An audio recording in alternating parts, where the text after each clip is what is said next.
en Primera de Timoteo 4:1, el cual dice, pero el Espíritu dice claramente que en los postreros tiempos, algunos apostatarán de la fe, escuchando a espíritus engañadores y a doctrinas de demonios, el susurro del olvido, en una aldea remota, al borde de las colinas donde el amanecer parecía tocar el cielo con los dedos del alma, vivía un hombre llamado Eliab. Durante muchos años, había sido conocido como un hombre de fe inquebrantable. Su voz era la primera en elevarse en los cantos del templo, su consejo era buscado por los jóvenes, y su hogar, un refugio para los quebrantados. Pero con el tiempo, algo comenzó a cambiar. No fue de golpe, la apostasía, como una brisa envenenada, no ruge, susurra. Primero, Eliab empezó a cuestionar las verdades que antes defendía con pasión, no por revelación, sino por desilusión. Un amigo no sanó. Una promesa no se cumplió como él esperaba, y el silencio de Dios le pareció más cruel que la misma prueba. Fue entonces cuando los espíritus engañadores hallaron grietas en su alma. No se le aparecieron con formas oscuras, ni con gritos, no.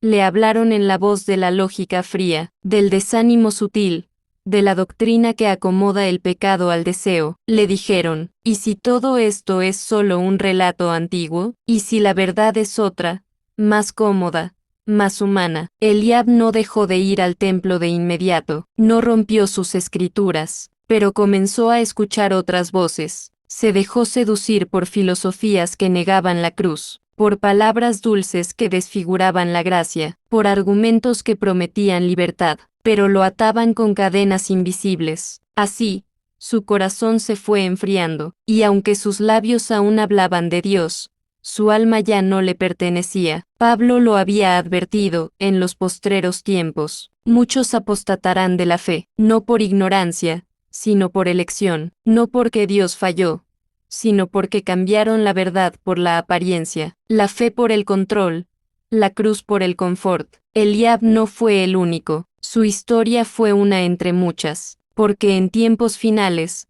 la batalla ya no es contra la espada, sino contra el olvido de la verdad, del llamado, del espíritu. Este relato nos recuerda que la apostasía no es un evento dramático, sino un proceso de desvinculación sutil. En contextos organizacionales, podríamos equipararlo con la pérdida del propósito original de una visión, cuando las convicciones ceden ante la conveniencia, cuando la integridad se reemplaza por la imagen, cuando la cultura corporativa se torna funcional pero vacía de valores. Así como un líder espiritual debe estar anclado en la verdad, un líder empresarial o social debe permanecer fiel a su visión con una vigilancia activa. La apostasía en cualquiera de sus formas es la renuncia silenciosa a lo esencial.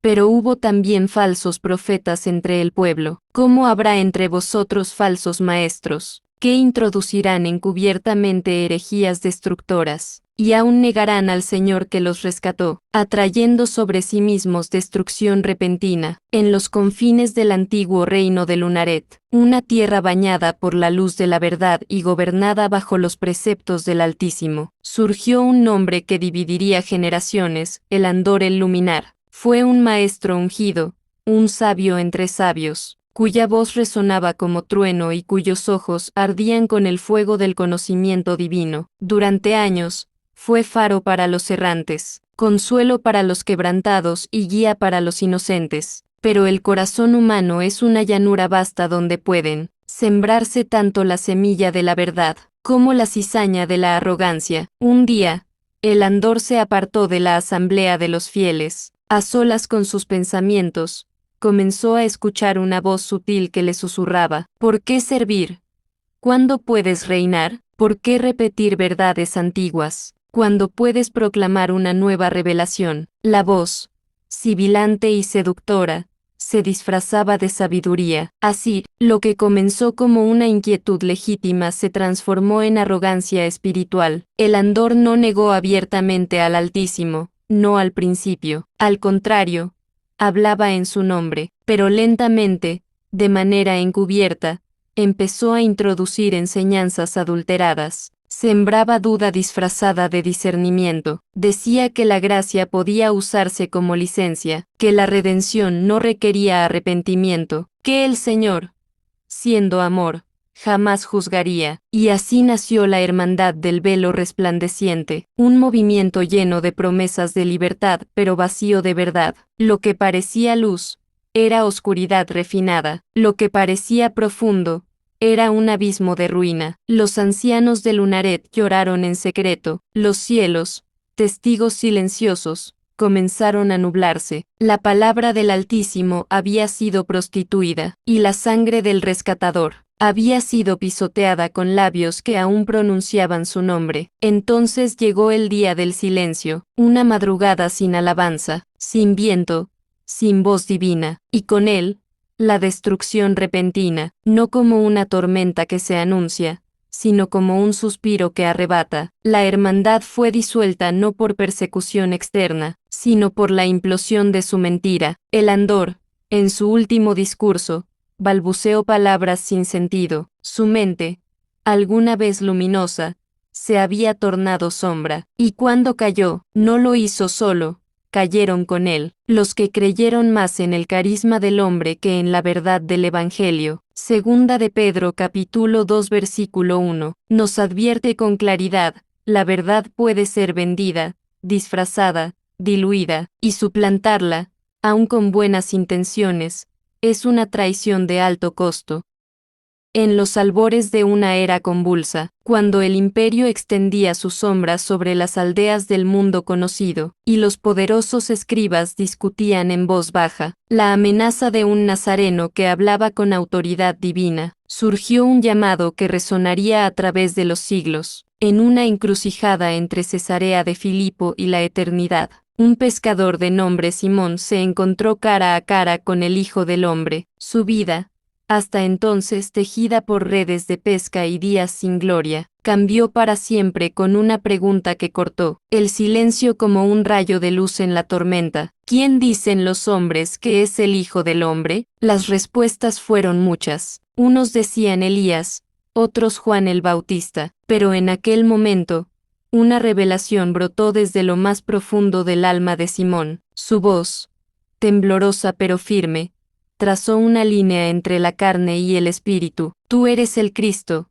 el Hijo del Dios viviente. Jesús lo miró, entonces con una intensidad que parecía contener los misterios del universo, con una mezcla de poder y ternura, pronunció palabras que desgarraron el tejido del tiempo. Tú eres Pedro, y sobre esta roca edificaré mi iglesia, y las puertas del Hades no prevalecerán contra ella. En ese instante, una corriente espiritual invisible se liberó. No era una proclamación institucional, era un juramento eterno, un pacto fundacional sellado en lo invisible, no una secta al estilo de los grupos humanos que se levantan y caen, sino una asamblea santa, nacida no del poder terrenal, sino del reconocimiento de una verdad viviente. Los siglos intentaron reducir aquel momento a dogmas y estructuras. Reyes, concilios y cruzadas intentaron apropiarse de la roca, algunos la cubrieron con oro, otros con sangre, pero la promesa seguía viva, indestructible, porque no era Pedro el cimiento por su carácter, sino por su revelación. No era una secta lo que nació allí, sino un movimiento imparable de almas que, al igual que él, confiesan con todo el ser, tú eres el Cristo. Las puertas del Hades han rugido muchas veces desde entonces, en persecuciones, en doctrinas falsas, en el silencio de las catacumbas o el grito de los mártires, pero jamás han prevalecido. Hoy, en medio de un mundo que vuelve a oscilar entre la duda y el ruido, el eco de aquella promesa aún vibra en el espíritu de quienes buscan sentido. Sobre la roca de la verdad revelada, se sigue edificando una iglesia viva, sin muros, sin etiquetas, indetenible. Conociendo esto, que la ley no fue dada para el justo, sino para los transgresores y desobedientes, para los impíos y pecadores, para los irreverentes y profanos. En las sombras del reino de Elión, un vasto dominio forjado por antiguas promesas y vigilado por centinelas de luz, se alzaba una figura que hacía temblar los pilares mismos del cielo, Cael, el impío, había sido una vez guardián de los votos sagrados, maestro de la palabra, hijo de la fe, pero el orgullo lo tomó por asalto como una tormenta sin aviso, negó la ley, se burló del orden, y esparció doctrina como polvo envenenado, despreció la gracia y celebró la corrupción como libertad, donde otros veían el rostro de Dios. Él veía un espejo de su ambición. Los sabios dijeron, el justo no necesita la vara, pero el impío será enfrentado con la espada de la ley. Cael se rió, hasta que llegó el día del filo de bronce. Ese día, no descendieron ángeles con trompetas, ni se abrieron los cielos en gloria. Lo que descendió fue la verdad, no como consuelo, sino como juicio. El suelo tembló, el velo fue rasgado, y apareció el testigo de la ley, un ser cuyo rostro no tenía forma, porque representaba todas las normas que Cael había pisoteado. Cael, hijo del conocimiento pero esclavo de sí mismo, dijo el testigo, ¿qué hiciste con la palabra que se te confió? Cael se defendió con retórica, con arte, con argumentos brillantes. Pero la ley no responde a discursos, responde a frutos, y el fruto de Cael era amargo. No era para ti la gracia, sino la advertencia, sentenció el testigo, porque la ley fue dada no para elogiarte, sino para que supieras que tu alma caminaba en rebelión. Y entonces Cael entendió, la ley, ese código que había despreciado, no era una cadena, sino un espejo, no para condenarlo, sino para despertarlo, no para destruirlo, sino para que viera quién realmente era. Arrodillado entre las ruinas de su imperio interior, Cael alzó los ojos por primera vez, no para desafiar, sino para suplicar. Y en ese acto, en la renuncia del ego, el filo no lo cortó. El juicio no fue destrucción, sino redención. 1 Timoteo 1:9 no es una amenaza, sino una brújula. Nos recuerda que la ley existe no para los que caminan en justicia, sino para los que se alejan de ella. Es una alarma para el corazón que se endurece. Pero incluso en el juicio, hay espacio para la restauración, porque la ley apunta al pecado, pero el amor de Dios apunta a la salvación.